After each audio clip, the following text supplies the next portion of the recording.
किसी ने बहुत सुंदर कहा, art is long, life is short and time is fleeting.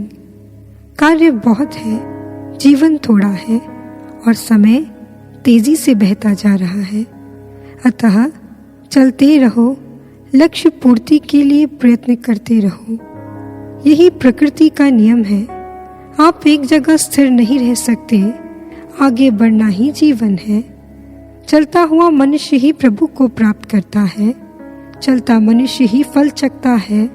सूर्य हमेशा चलता है, कभी आलस नहीं करता, इसीलिए चलते रहो। परंतु केवल मात्र चलना नहीं, चलना कैसे है ये ज्ञान भी आवश्यक है। सूर्य, नक्षत्र इत्यादि चलते हैं, लेकिन मर्यादा में। इनकी चाल स्वतंत्र है पर स्वच्छंद नहीं। अगर ये अपनी मर्यादाओं से जरा भी विचलित हुए तो महाविनाश के कगार पर लाकर खड़ा कर देंगे। लेकिन आज मानव की चाल स्वच्छंद हो गई है। वो जीवन में चलता तो है, किंतु भूल गया है कहाँ चलना है, कैसे चलना है। अपनी ढेर से विचलित होकर जीवन की दौड़ में अंधाधुंध भाग रहा है। ऐसे ही एक बार एक सड़क पर बहुत सारी गाड़ियां दौड़ रही थी। एक बच्चा सड़क किनारे खड़ा होकर कब से उन्हें रोकने का प्रयास कर रहा था। जब कोई नहीं रुका तो उसने पत्थर उठाकर एक गाड़ी पर मार दिया। थोड़ी दूरी पर गाड़ी रुक गई। उसमें से गाड़ी का मालिक निकला और उसने बच्चे के गाल पर जोर से चपत लगाई और खूब भला बुरा कहा। मालिक की बात सुनकर बच्चे ने कहा, सेठ जी, मैंने गाड़ी को पत्थर इसीलिए मारा क्योंकि पास ही मेरा भाई जो विकलांग है सड़क पर गिरा है। किसी गाड़ी वाले से उसका एक्सीडेंट हो गया है। मैंने बहुत प्रयास किया उसे व्हीलचेयर पर बिठा दूं, पर असफल रहा। मैंने मदद के लिए बहुत सी गाड़ियों को रोकने का प्रयास किया, पर कोई नहीं रुकी, इसीलिए मजबूरन मुझे आपकी गाड़ी पर पत्थर मारना पड़ा। ये सुनकर व्यक्ति को बहुत पछतावा हुआ और वह उस स्थान पर गया जहां उसका भाई गिरा हुआ था।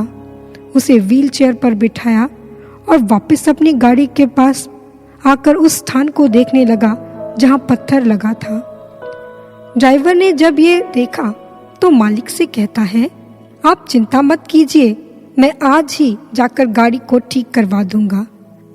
व्यक्ति ने कहा, नहीं, इस निशान को कभी मत हटाना ताकि मुझे हमेशा याद रहे कि इतना तेज मत दौड़ना कि आपको रोकने के लिए किसी को आप पर पत्थर मारना पड़े। ठीक ऐसे ही आज चल तो सभी रहे हैं, लेकिन पता नहीं क्यों चल रहे हैं, किधर जाना है, कैसे जाना है।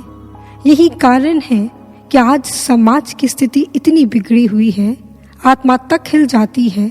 आज समाज सत्यता की डगर से फिसलकर बदनामी की डगर पर बढ़ चला है। शांति की तलाश किसे नहीं होती। श्रेष्ठ और आनंदपूर्ण समाज में कौन नहीं रहना चाहता, लेकिन कितने लोग हैं जो इस स्वप्न को साकार करने का दम रखते हैं। कारण अनेक हैं, पर उपाय मात्र एक है। मानव को परमात्मा से जुड़ना होगा। एक बार एक क्लास में टीचर ने बच्चों को बिखरे हुए वर्ल्ड मैप के टुकड़े दिए और कहा, इन्हें जोड़कर दिखाओ।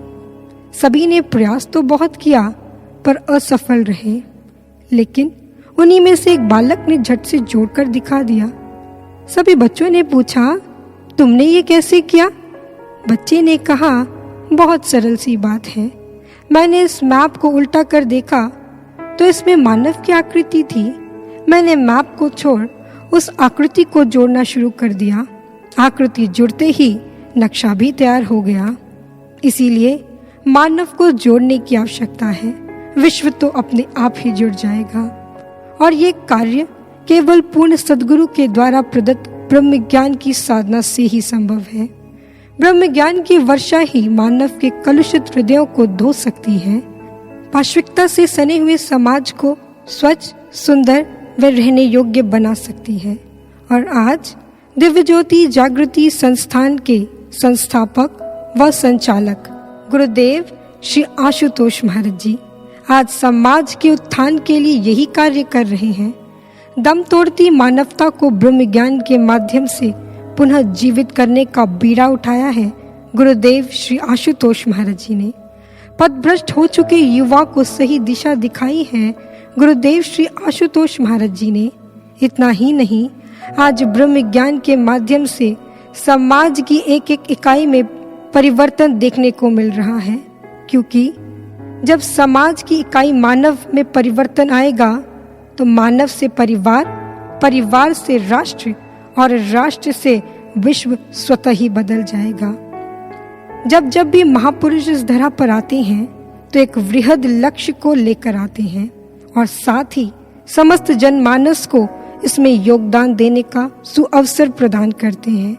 ये हम पर निर्भर करता है कि हम इस अवसर का लाभ उठाना चाहते हैं या नहीं, क्योंकि ऐसा अवसर सदियों में कभी एक बार मिलता है। इसीलिए आइए हम सब मिलकर शपथ लेते हैं, गुरु महाराज जी के इस महान लक्ष्य में निस्वार्थ व निष्काम योगदान देंगे। चाहे रास्ते में तूफान आए या आंधी आए, हम रुकेंगे नहीं, थकेंगे नहीं, बस बढ़ते ही जाएंगे।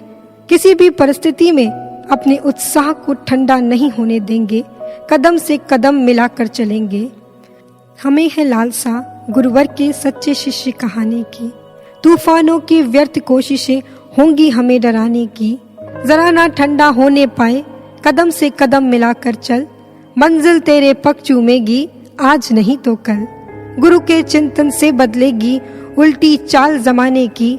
हमने भी है शपथ उठाई विश्व शांति लाने की। हमने भी है शपथ उठाई विश्व शांति लाने की।